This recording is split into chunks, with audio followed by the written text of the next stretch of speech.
Government is to be identified. A lot of people look at the Constitution as something that can be used to govern your day-to-day activities. Really, the Constitution was established to identify the type of government that was being established by the Garveyites at that time. There was not enough time thereafter to further develop the Constitution, and I'll be happy to explain that at a later point. But I just want to emphasize that the elements were in fact met. The UNI published the Declaration of Rights of the Negro people of the world. If you study these declarations, and there's a lot of them, you will see that this was done to tell the world how we wanted to be identified.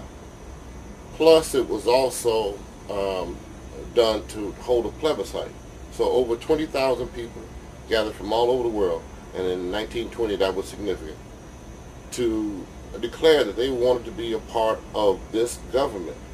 And this is something that every man, woman on this planet has a God-given and a legal right to pursue. That's all that was done. Again, we emphasize legality here because we want people to understand Garveyism from a legal perspective.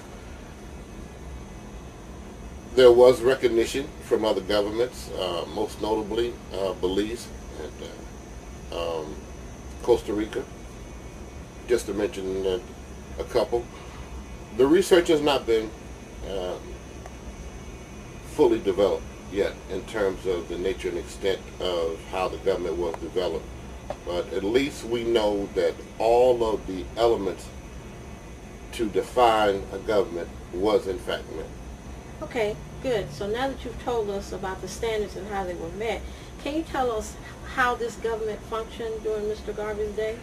Well, the research that we have done up to this point indicates that the UNI functioned as a government, a fully functional government, for about an 8-year period.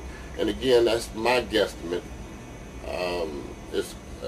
Professor Tony Martin made it very clear that it would take an extensive amount of money and a lot of people to really develop this aspect of our history. That this story has not been fully told, but what we do know is that the UNI was able to send diplomats all over the world to different government bodies, which they were received. The UNI had its own passports. These are all government functions. The parent body was put into action, not just figureheads, but it was functioning as the government officials that were regulating how the UNI was to be looked at globally. I think another point that made our government so unique was the fact that this government had no territorial boundaries. It was a global government. So at that time it represented the first, what I would call, independent black government and a global black government at the same time. Okay. Tell us a little bit more about that concept of not having a land base for the government. Lots of people do recognize that a government is connected with a particular piece of land. Can you tell us why that's not a factor in not having the UNIA known as a government? Well, I think again, when you look at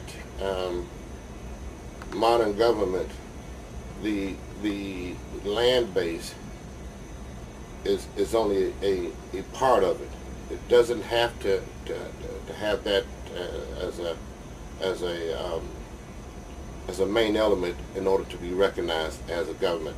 I think in my lifetime the biggest illustration of that point was the Palestine Liberation Organization, the PLO. Even today still gets recognition as a government, but still wrestling over this issue of land. Garvey recognized the importance of having an anchor nation, which would be a land base that would serve as the international arm of the government, and was trying to finalize that.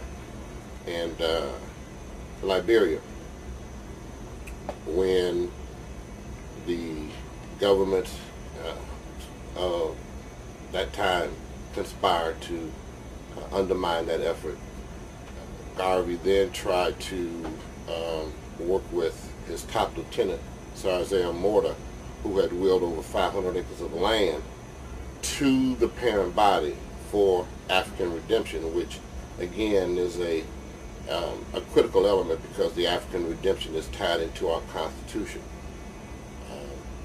The Honorable Marcus Garvey tried to finalize that, but because of the legal problems that he was having as a result of being in this